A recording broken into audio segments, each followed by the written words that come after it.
Over to Doctors Vicholano. Thanks, Steve. It really is heartwarming being here with you, um, and seeing what great work you continue to do, and what a great field we're in. That relationships continue, and the field of clinical psychology and mental health is such a small world. Your internship and me supervising you seems like yesterday.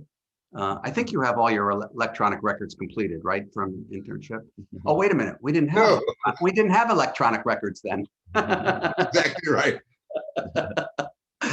But it is a real treat. And just for a brief introduction, I'm a clinical psychologist and met Steve down at Children's National Hospital in DC when I was there, after Georgetown and Catholic U and Shepherd Pratt Hospital and Springfield Hospital Center and all kinds of things.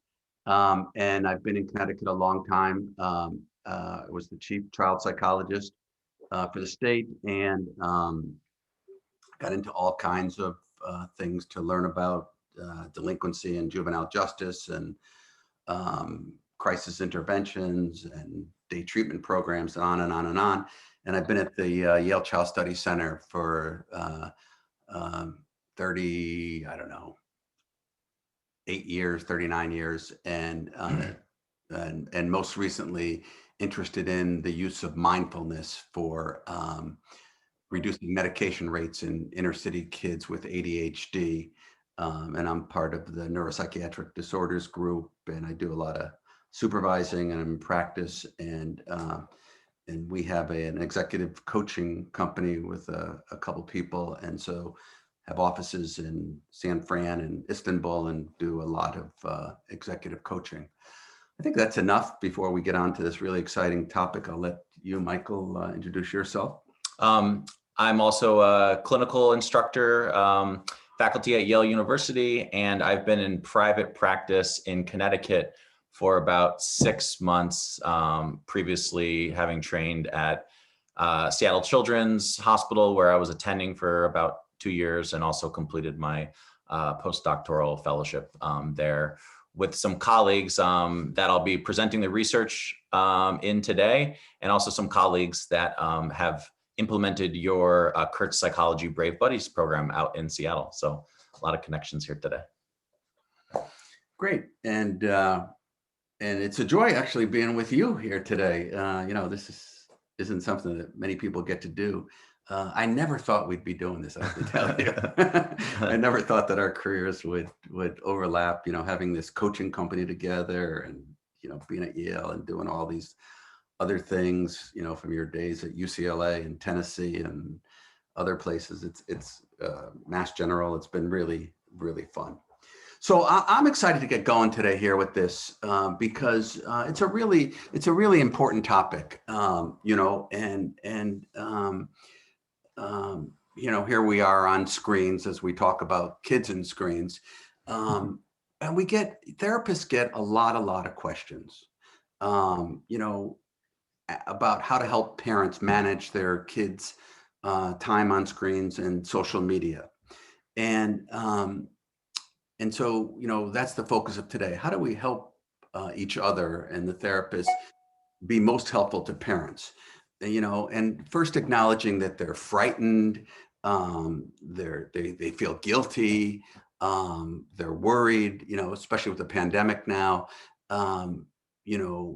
Sometimes parents need a babysitter for their kids, and they put them in front of a screen, and then they get really worried, and they say, are we hurting our kids? And so we have some data and some other ideas for you all about how to be most helpful to parents as therapists, dealing with these things. One of the things is that parents are always comparing themselves as parents to other parents, and their kids to other kids. And so they're often thinking about how much time other kids are on social media and how much time other kids are in front of the screens.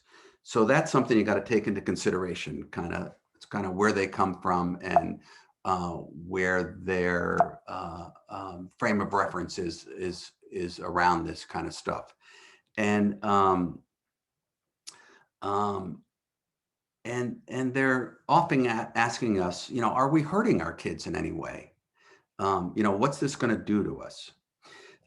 So there's some early evidence that an association between excessive amounts of screen use and negative physical and emotional outcomes for kids. So in general, decreased psychological well-being, poor sleep, kids being on screens too late and then having a tough time transitioning to sleep, attention problems. We did some studies ourselves on what happens with excessive computer use, and obesity.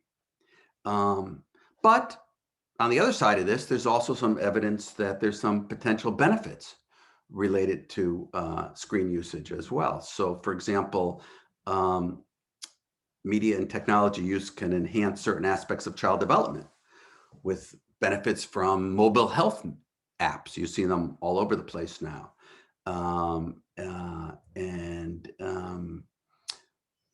Social skill training via web-based resources, teaching kids skills for improved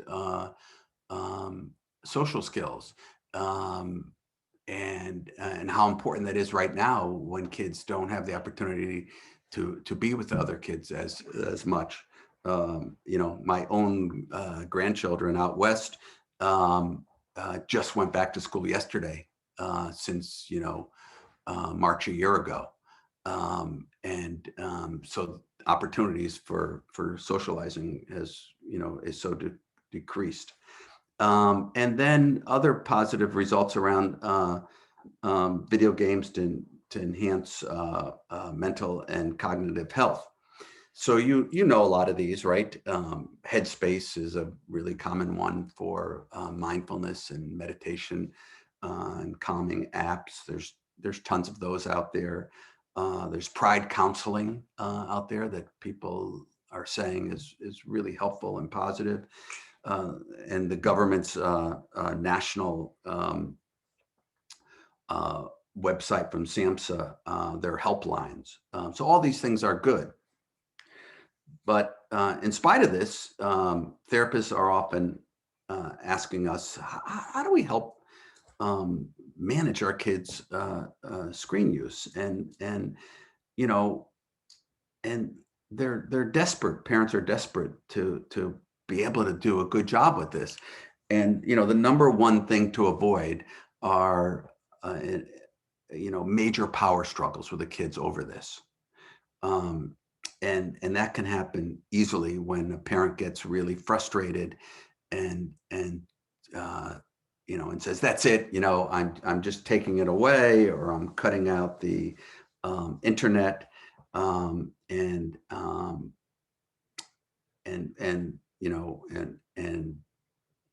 this is too much and you're out of control and this is bad for you.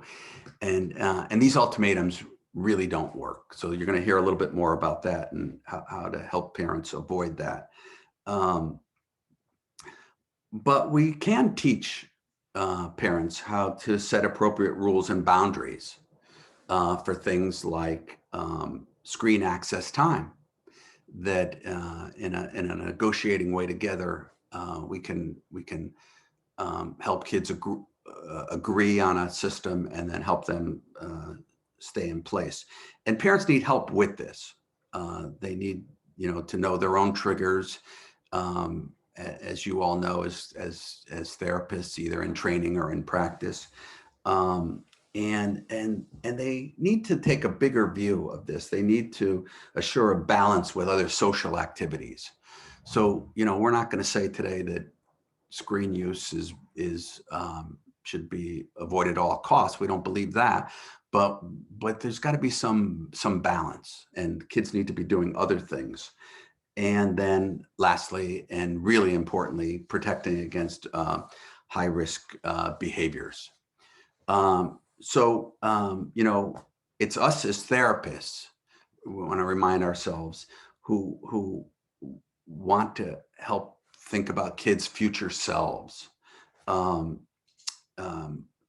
kids are great in the immediacy, figuring out what they want and getting what they want, but they're not mindful about the future. And so we need to do some of that. We need to help parents protect kids, not getting into jams on social media where they're going to present an image of themselves that's going to hurt them, either getting them bullied or teased in some way or something else. I'll end with just saying, want to keep in mind that parents need to assume a few things. That their kids are using, especially with older kids, are using more screen than they admit to be using. So if they say, I'm on, 2 hours a day, it's going to be more than that, or I turn it off at this time at night, it's later than that. That in general, kids are going, especially older kids, going to sites that parents would not approve, that are too violent, or there's pornography on them or something, but they're there. So parents need to understand that and manage it and talk with their kids about it. That kids, this is really important, that kids see online social media as a necessary means to a social life. And that's why the ultimatums don't work, that kids really feel that if they don't, if they're not on there, answering chats or communicating on Instagram or something with their friends, that they're totally out of it, and they're an oddball. And so if ultimatums don't work, what does work? We're going to be really positive. You can hear Michael talk about some communication and education programs that can really help manage media use in kids. And what we're trying to do is what you do in so many of your programs around selective mutism and other programs, and that's empowering parents to establish healthier behaviors in their kids. So those are kind of some of the thoughts I wanted to share with you. And Michael's going to talk for a while now. I'll say a few more things after, but we really want to get into a good discussion afterwards during our Q&A period. And a lot of you will have thoughts about suggestions for this to be helpful to others also. So I'll turn it over to you now. And so I'm not really sure that I'm qualified to be giving this talk. And that's because when I was 10, I saved up all my money and I went down to the local coin and trading card shop and bought myself a used Game Boy. Do you remember that? Oh,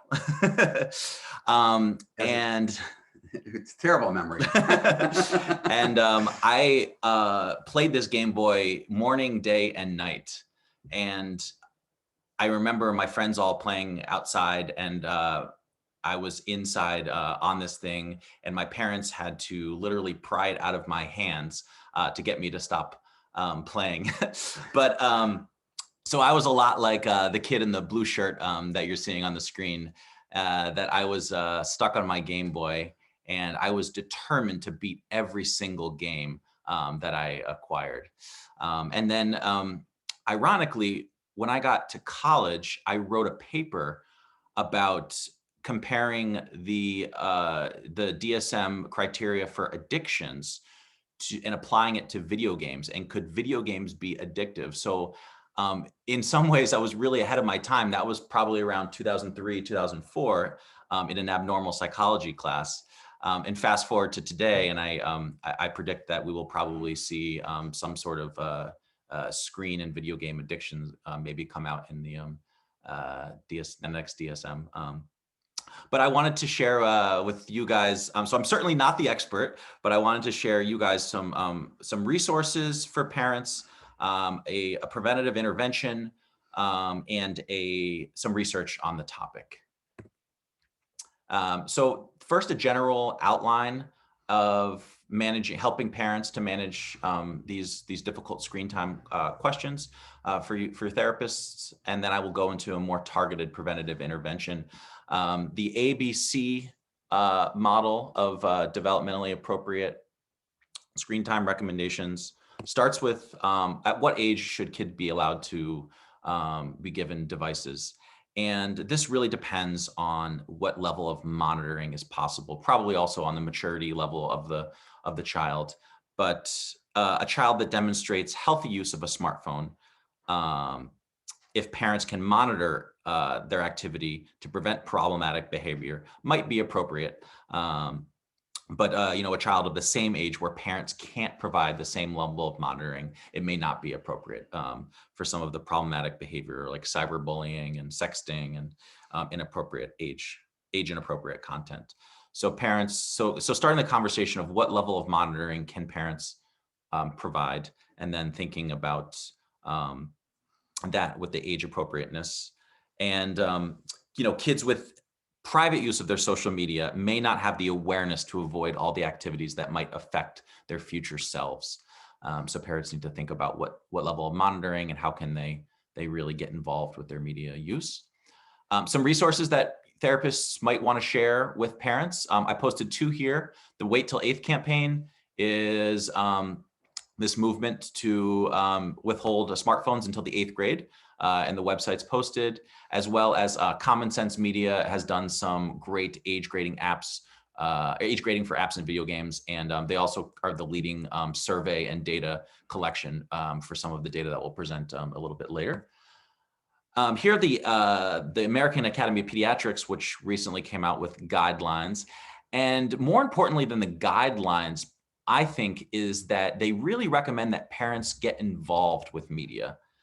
And media is just another environment that kids are interacting with. And so the same parenting rules kind of apply, that you want to get involved in the environments that kids live in, both real and virtually. Playing with your kids in those environments with the media, as well as setting limits. And so kids tend to thrive with boundaries and limits. And so get to know what your kids are doing, who they're interacting with, just as you would in person. And so I've posted the guidelines that the American Academy of Pediatrics came out with. In general, looking at about 1 hour a day, maybe a little bit longer for kids a little bit older than 6. But in general, they recommend setting limits, but more so than the limits, they really stress getting involved and co-engaging, creating family time to view together media. If your kids love video games, play it together. I talk about special time in my practice, evidence-based intervention in the parent training that I know you guys are actively involved in. And while I try to stay away from video games as like the first choice of special time, if that's the only way that a kid and a parent can bond, then have a child teach you their favorite video game and use it as a way to connect rather than fight and battle. I just wanted to jump in here on that turning them off 1 hour before bedtime. That's the thing I really struggle with so many parents and kids, that they're fine to agree to say, I'll play this game and I'll do this. But then when it's over, even when it's agreed upon ahead of time, doing that. I don't know if you had any thoughts on that. I'm actually going to talk about that in a further slide, but that's a thank you for priming me with that comment. Great. Great comment. But it also brings up, being a good role model, like Larry said. So parents that model these behaviors and these boundaries and limits, not having their own phones and screens at the dinner table, and also turning off devices an hour before bedtime. We're going to talk about modeling and one of our early social learning experiments in a few slides. So the research really suggests that a balanced approach is optimal, that complete abstinence from all screens would really deprive kids of the social interactions that they're that are realistic in the present day, that kids are communicating and socializing over apps and over technology, but that unlimited screen and media usage can also be associated, or is associated negatively with, emotional well-being and things like that. So balance is important, and technology can also be balanced with other activities. For example, as therapists, we can talk about conditional or if-then approaches. So video games are only allowed if homework is completed, or if kids are getting some physical activity after school. And as well as, phones are turned in an hour before bedtime, can also be another way to balance technology.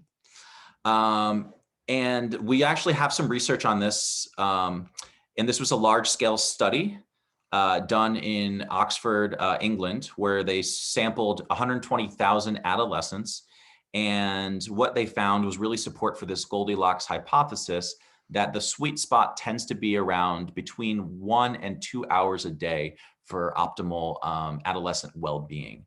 And so looking at the graphs in front of you, you kind of see the peaks in between around 1 and 2 hours, time being on the x-axis and well-being being on the y-axis. From the top left, you have TV and movies. Moving down to the bottom right, we have smartphones.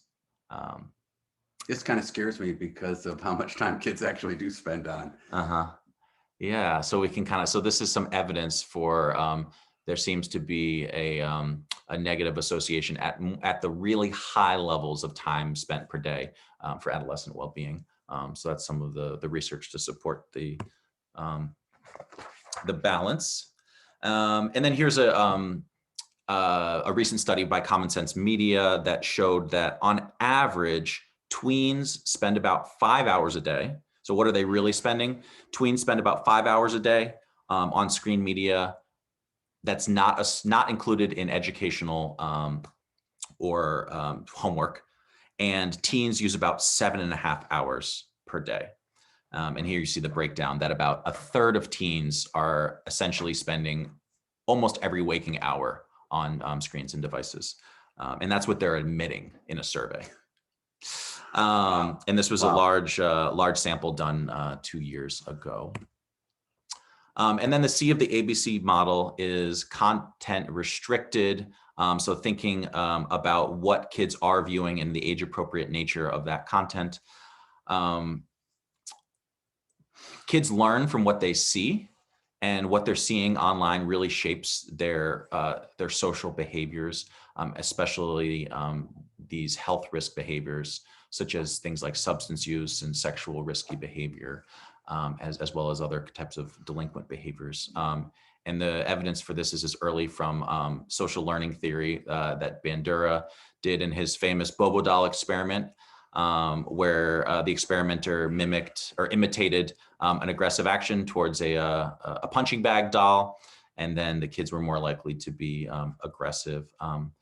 But more interestingly about this study for me was that there was a condition in this study where the experimenters purposely tried to increase frustration levels and arousals in the kids before they even got to the aggression modeling experimental stage. And what they did was they allowed the kids to play with toys for about 2 minutes, really fun toys. And then they were told that they were no longer allowed to play with these tempting toys. And so they really got the kids frustrated before the experimental condition. And so that makes me think, when children are told to stop playing, we should be expecting frustration.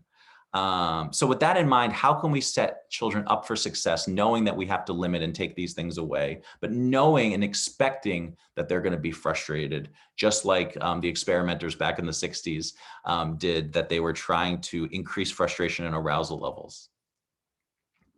I think that's really important. And really one of the ways, we as therapists can, think of, first empathizing with parents, and then, teaching them to manage themselves so that they can help the kids, this whole modeling thing, manage the kids. Mm-hmm. Yeah, and so learning by observation and imitation is really modeling. So we talked about how parents can model their own screen usage, but also thinking about how kids are learning from what they see online. I want to do a quick thought experiment. So if everyone would please close their eyes, hopefully you don't fall asleep, but close your eyes. And I want maybe sleep already. and I want you to imagine a specific digital device. So something like a smartphone or a tablet. And think of that device as a physical room. And now I want you to imagine a child walking into that physical room, a room with a locked door that you cannot access, a room with easy access to adult content, such as pornography or violent, gory movies. And would you want to let a child enter a room that you did not have access to, a locked room without supervision? You can all open your eyes. This is kind of a fun experiment that you can think about and you can use as a metaphor for parents about thinking about devices as just another environment that kids are interacting in.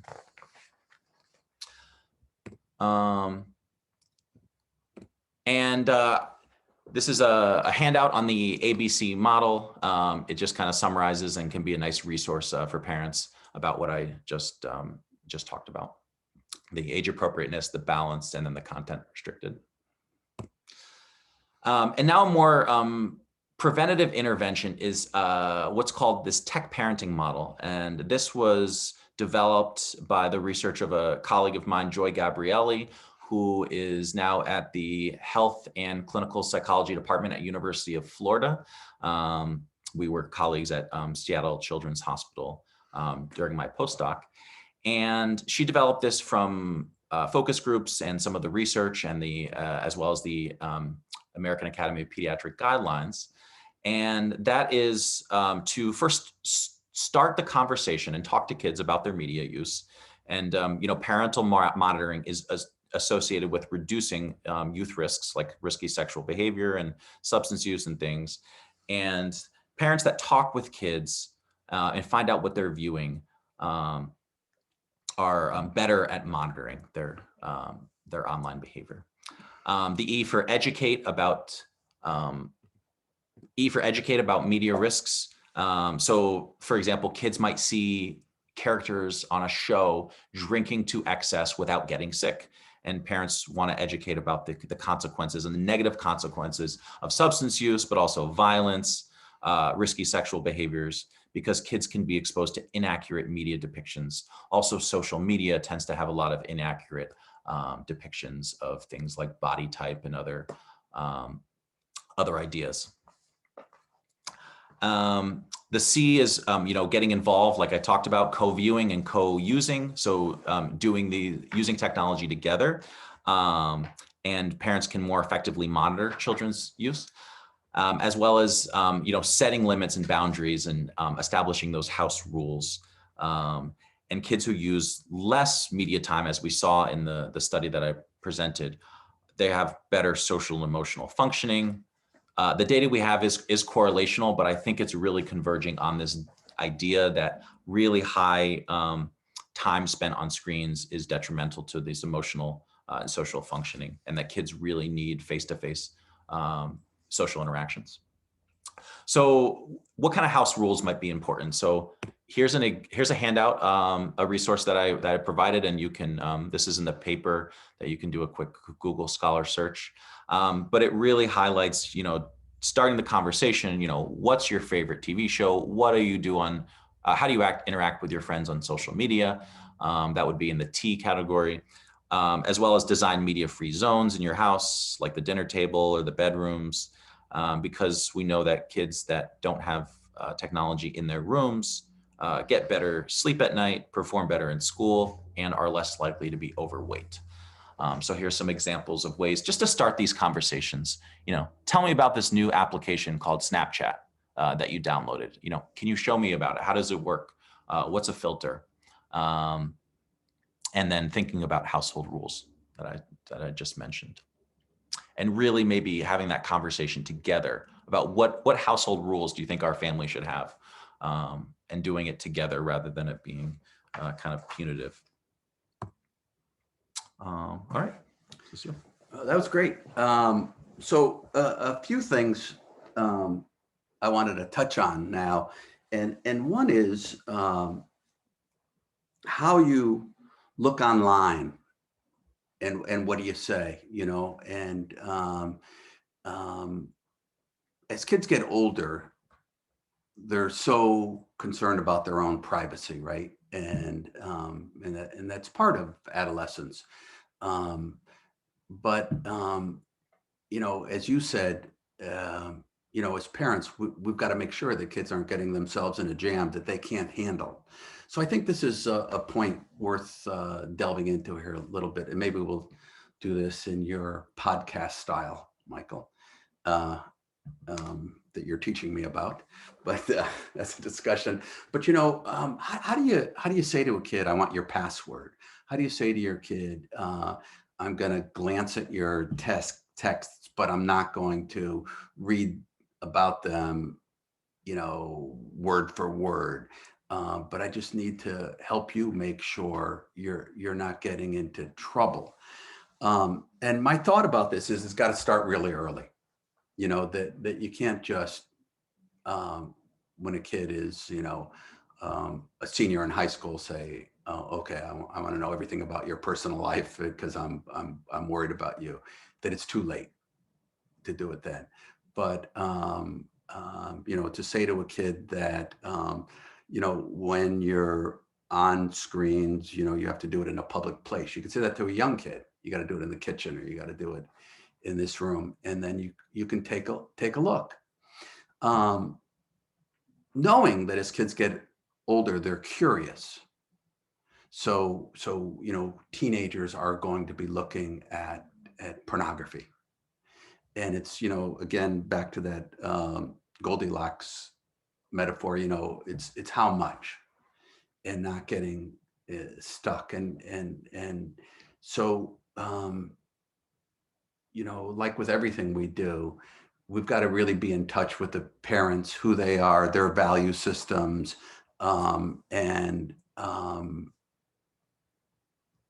because there will be some people, I see some, ultra religious people who none of that would be acceptable to. And, it's not my job to change that, but how to make that work with their kids. What do you think about that?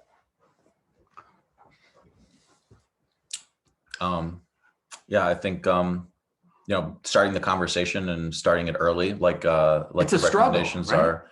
are, getting involved and starting that conversation. So, like we have here, it's not if, but when you have conversations with your kids and check devices and interact with them in their online environments. I was thinking, I don't know what you think about this, but I was thinking, like, if you could talk with the kid in an age appropriate way about the risks. Like, say to a little kid, hey, sometimes people try to sell you things online, and we don't ever buy things or take my credit card and give it to someone if you don't know who they are. And mom and dad don't do that either until we know that it's safe, because there are people out there who aren't being honest. Or sometimes people say they want to be your friend online, but they aren't friends. They aren't friends, and they wouldn't be, safe people. And so I think that educational part of it, I'm seeing a older adolescent now who is really addicted to following some social media stars, influencers, I guess they are, kind of rappers and other people. And it's so excessive that he can't get off and do his schoolwork. And so, I spent a lot of time talking with him about this, and he's just fearful of giving this up. He said, this is so important to me. I followed them since I was in middle school. I love this. And helping him realize that it's gotten out of control. And, we got his mom involved. It was a great lady. and had no idea any of this was going on, just knew his grades were slipping and he was in trouble, to work with him about it and saying, do you really want to stay up till 2 a.m.? No, Ma, I don't want to, but like, I really can't stop. And got into, well, let me help you, let's pick a time when you really know you need to stop. I'm not going to tell you what it is. And that was hard for the mom to do, but that's what I coached her in. And then they agreed. And I said, listen, just try it for a few days and see what happens. Let's see if you don't follow these social media stars till 2 a.m. for a couple of days, are their lives going to fall off the edge, and are you going to be less happy or more happy? And so that kind of that kind of approach, and I think it travels all the way down to younger kids too. That just to automatically go in there and say, okay, that's it, give it to me, and ripping it out of their hands, is setting up a power struggle versus, saying, okay, you can watch one Paw Patrol or you can watch one Power Ranger, and then we're going to do something else. And then you can watch another show later and you pick the time, and kind of struggle avoidance that way. And this for me centers on the whole thing about that idea of being mindful about future selves, and how to educate kids about that, how to help them see that if they really screw up badly in school, that it could have some implications, and they might not want that, and that in order to get what you want in the long range, there's some things you can do now, and I can help you with that. So that was one thing I wanted to cover. And the other thing that's really hard to talk with parents about is kids' exposure to websites that they wouldn't want their kids on. Not as much an issue with really younger kids, but it happens early. The kids in my practice, are telling me, when they started watching pornography and stuff, and the things they chat about with their friends. So I have these like really, really bright middle school and high school kids who do sext, and they really believe that no one else will ever see it. And that's a tough one. And I'm always looking for ways to kind of get their parents involved in those discussions, without, ratting the kid out and having them wanting to get out of treatment because they feel, I didn't respect the stuff they were talking with me about. But it's a balance.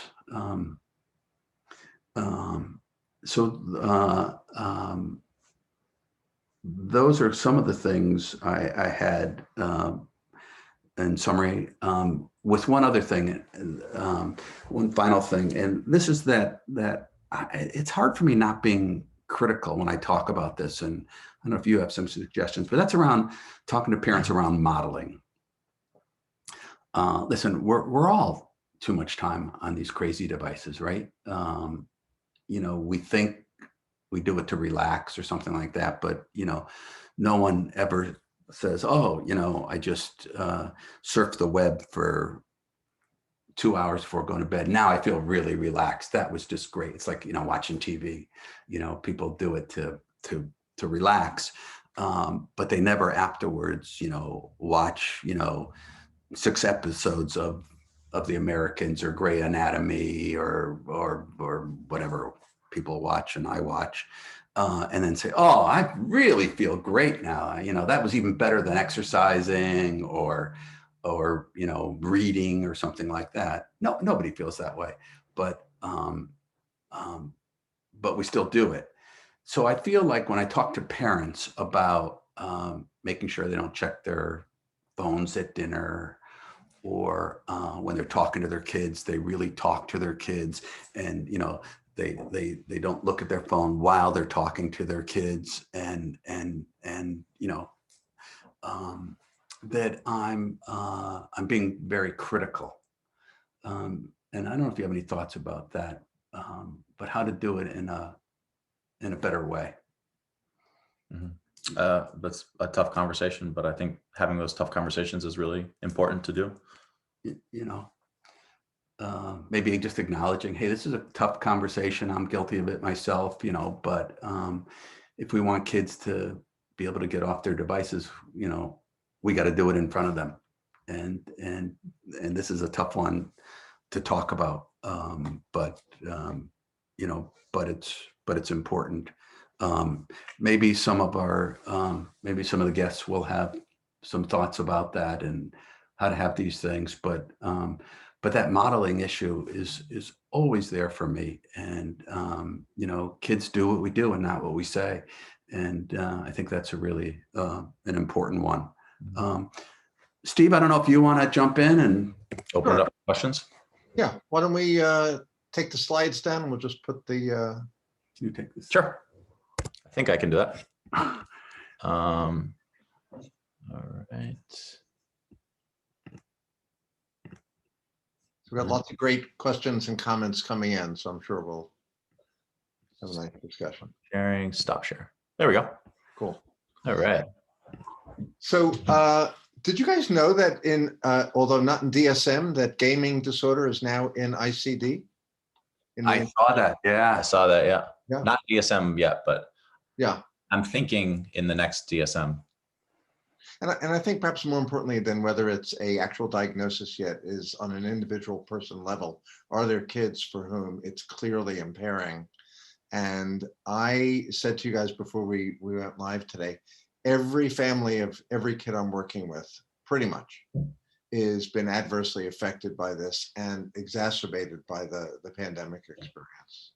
I guess clinically what I'm hearing most often as a problem is the rage behavior that my anxious and ADHD and comorbid anxious ADHD kids go through. Parents can hear their kids yelling stuff that they would never do in person with people. And then trying to cut them off midstream, mid-game is an impossible challenge. Right. Yeah, it's kind of like the sexting, right? They wouldn't pull off their clothes in public somewhere. Well, some of them would, but Some of them. some of them would. But to do it on, there's a distance with the screen, and it kind of gives permission to say certain things. But I think aggression is a great example. Yeah, people can be meaner during Zoom meetings than they are, sitting around a table at an office or sitting around in a classroom. And they'll say meaner things. I'd say one of the approaches that I've had some success with is a MI, motivational interviewing kind of approach with kids and their families. And Larry, you were begging the question, how do we get in there without being critical? And I think what I appreciate from the MI model is information about the writing response, the tendency for us to get in there and give the correct advice on what it should be, rather than the alternative, which is let's figure out what the pros and cons are for you, because clearly there is some gain.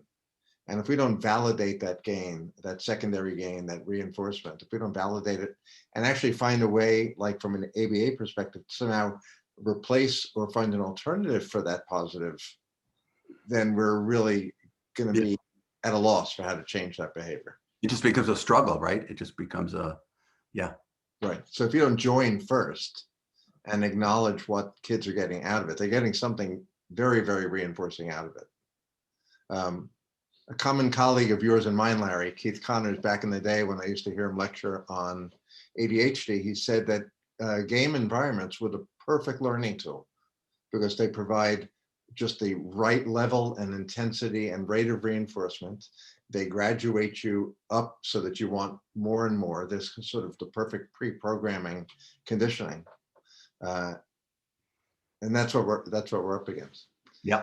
Some of the audience was wondering if you have some experience, advice, or input about programs like BARC that provide a fairly sophisticated level these days of monitoring of the kids' online experiences. Not familiar with I that. don't know it. Do you know about it? I know about a little bit. This is a subscription-based software. It comes in a couple of different levels, from sort of CIA, FBI level to nosy neighbor level, if you will. And it's a subscription service that goes across all of the various platforms. I think because it has a free trial and relatively low pricing, although money is in the eye of the beholder. Worth therapists, I think, trying it out for size and see if it's something you think you'd want to engage your families in. And then when I've used this kind of thing, I encourage the families to do a trial and just see if it's the kind of thing that they think they want to engage in, and get information that outweighs the intrusiveness of it. But that's not the only software that's out there for that. Yeah, I think, as long as it's not done surreptitiously, I see a lot of parents who have access to their kids' devices and monitor them without their kids knowing it. And that one I never feel good about. Listen, I know they're worried, and I know they want to be careful. They don't want their kids getting in a jam. But when kids find out, and they often do, then it really breaks down the relationship. So, when I'm and I'd be interested in what other people think about this, when, Cher or anyone, when I'm advising parents, I try to have them talk with the kids and say, listen, here's what I was thinking about doing to be helpful to you. I could monitor some of this stuff, and, if it gets out of control or something like that, I can talk with you about it, and we can figure out a way to do that, with older teenagers around pornography. If it's a parent, who's able to tolerate this and say, listen, I understand your curiosity. There's nothing wrong with that, but I worry about, the inaccurate information you get from some of this stuff. And it's just not how life really is. These are actors and performers and all of that. Engaging in that kind of thing. Do you think it becomes an ethical dilemma for us when what they're viewing has like misogynistic values and some really horrific things from a values point of view? I talk about it with the kids. I was involved in a study in Italy, and in which we monitored, what kids were watching and for how long, and they were advising one particular porn site which supposedly treats people better and doesn't get involved in victimization and all. And then it was exposed that that website also had done some bad things to people. So, but I think, again, for me, Steve, it's like with the older kids, to talk about it with them. And I think what we have to warn our parents about is that these are going to be really, really uncomfortable conversations that kids can't resist. Kids are not going to end up saying, thanks for expressing your concern. I really appreciate your knowing better than me about how this may harm me, because that's not going to happen. But I do find the kids that I treat, and for this one, it's mostly the boys I see, appreciating the lack of reality in the sites and having that discussion. And they say, no, I sort of know that. I said, yeah, this isn't what life is really like. And this is, these are actors and edited films and all that stuff. And if you want to talk what it's like, dating and having a good relationship, we can talk about that. So I think it can go that way, but they aren't easy discussions. But I think if parents just open it up with, and that's what I advise them to do. Hey, listen, I know you're curious, and I know you get on sites that you wouldn't want me to know about, but I worry about excess use of those things. And if you're finding that you need to be on that site every day more than you want, we can talk, and there's things to be helpful to people, but they're going to be embarrassed about sharing much of this. The most common thread I'm seeing in the chat is teenagers who are in too deep already. And while appreciating that much of your advice was about the early discussions to prevent it from getting out of hand, I can see that there's a lot of difficulty that we as therapists are having when kids are already in too deep. I see a lot of those kids, and I kind of get them on a withdrawal and replacement program, and so getting them to time when they'll be on those sites, and having them establish that, and then sticking to it. And some of the kids have been very surprised that they can go on these sites. For instance, I had one kid who went just on weekends after being on every night, late at night, obsessively, and finding out that he could do that. And we moved from there to saying, okay, now my next rule will be, I will never refuse a social engagement, even if it's virtual, so that I can spend time on pornography. And so when anyone would call him, or anyone would say, hey, let's go for a bike ride or something like that, that was his second rule, that he would always do that. And he was able to detach from some of it, but it's powerful.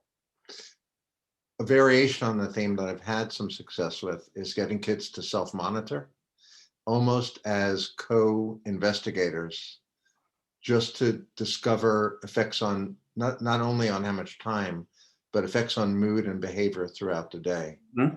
And leaving for the next part of the discovery what they want to do about that. But when parents say, do you realize you were screaming at the top of your lungs, fucking this and goddamn that, and yeah, and just getting them to be monitoring that in a non-judgmental way has often, or I wouldn't say often, sometimes opened that door successfully. Yeah, I have a lot of success with behavioral activation. I use a lot of that. And so, just monitoring, sometimes I have kids who don't want to do that. They find the reports cumbersome, and I don't want to do all these ratings and things like that. But when it's, just a grid with the day, and they're putting down what they're doing when, and we say, well, let's put in some important things and also some enjoyable things in there. And then when you start scheduling those things in there, and they realize that they like them, and they compete with just being stuck on some of these screens and some of these websites, that can be positive. It is self-monitoring. I'm not disagreeing with you. Behavioral activation is self-monitoring, basically, but it's with the component and the connection to the personal value. So that when the person says, hey, what's important to me are my friendships. So great. I'm glad to know that about you. Me too. I agree with you. So let's schedule a day that lives by your values and will include activities that you enjoy and are important. I was thinking about the values part of this as well, that instead of we as therapists approaching kids or encouraging parents to approach their kids about, here's why what you're doing is wrong, changing the conversation to what do you value, and is this getting you where you want. I'm also sensing, as I read the comments in the chat and I think about my own experiences, that we are fairly lame at this problem. We're a lot better, give me a kid with straightforward OCD or selective mutism or ADHD. I think we're a lot more successful with those interventions, because these are, as Russell Barkley would say, there are some behaviors you need to deal with at the point of performance. So we're having these conversations in the abstract, but if we're not there at the point of performance when they're actually involved with this stuff, I'm not sure that we're not getting the state of arousal that we need. I remember pre-pandemic, you do remember there was a time before the pandemic, right? Yeah, it had to do with like seeing patients in a thing called an office. Oh, yeah. You remember. But I remember on occasion, I would have kids come in with devices and have them in front of our one-way mirrors and actually coach them or coach them with their parents about getting off devices in mid-game, which is actually very, very hard to do. So I would encourage folks to sort of experiment with as much in vivo in situ coaching as possible. And getting the kid, for the buy-in, not as we've said, not, coaching the parents to agree to a program with the kid who very often wants to cut down. Sharon Thomas was reminding me that in this environment, we can do that with screen share. We don't necessarily need a one-way mirror, and we have access to the point of performance. So that's a creative outlet as well. I was just looking, Tamar Gordon asked, parents often come to therapy with kids already using way too much screen time and not willing to share passwords, older and angry. If you violate privacy, how would you advise? I think having those conversations in the office and having parents and kids talk in the office with the therapist, kind of like sitting back and maybe doing a little bit of coaching, but having those conversations in the office can be incredibly powerful, like starting that conversation about how to manage and limit screen time and what's an appropriate way to monitor and appropriate involvement. And for the parents to talk about what they're really worried about, right, in front of their kids, to tell them, this is what I'm really worried about. And so if that conversation does become a blow up, I think what better place than a therapist office to see that real life interaction take place, and for you as the therapist to really see what's going on. But I often sit back and try to let parents talk to their kids in my office with very minimal coaching. Kids and try to empower parents to have that conversation, empower kids to express why they feel certain ways. And I think just getting that dialogue going empowering parents to have those really tough conversations that they might be avoiding for fear of how the kid is going to react, like the rage and the flip out. Sometimes in your office, it's really loud. I got to tell you, really loud. Larry, your comment about asking parents what they're actually afraid of brought back a fantastic memory. My oldest was 16 at the time, or 15, and wanted to discontinue going to religious school, which in our religion and our general practice, you're sort of obligated till maybe 13, but beyond that, it's icing on the cake. So the therapist had me and our oldest in the office and said, what are you actually afraid of happening if they discontinue? And I forget what the answer was, but I'm smiling now because 2 weeks ago, this kid who didn't finish religious school, sharing with us beautiful pictures of the Seder table that was, lovely and voluntarily, not out of obligation, filling warmly their house. So, but that's a great example. People said, how do you coach parents? And I think it's by allowing some of these things to develop naturally and believing that kids do often want what's good for them. They just don't know how to get there. And that as a parent, when you allow a kid to explore a little and talk and don't get into these struggles, very often comes out the fact that they do want to make more friends and they do want to get out there and they do want to socialize and they do want to do these things. They're just afraid to, and reinforcing them engaging in the process. Exactly. I think we have to end on that note. I know from experience doing the webinars that folks have their 1 o'clock appointments and we're free, or I'm free at least, if people have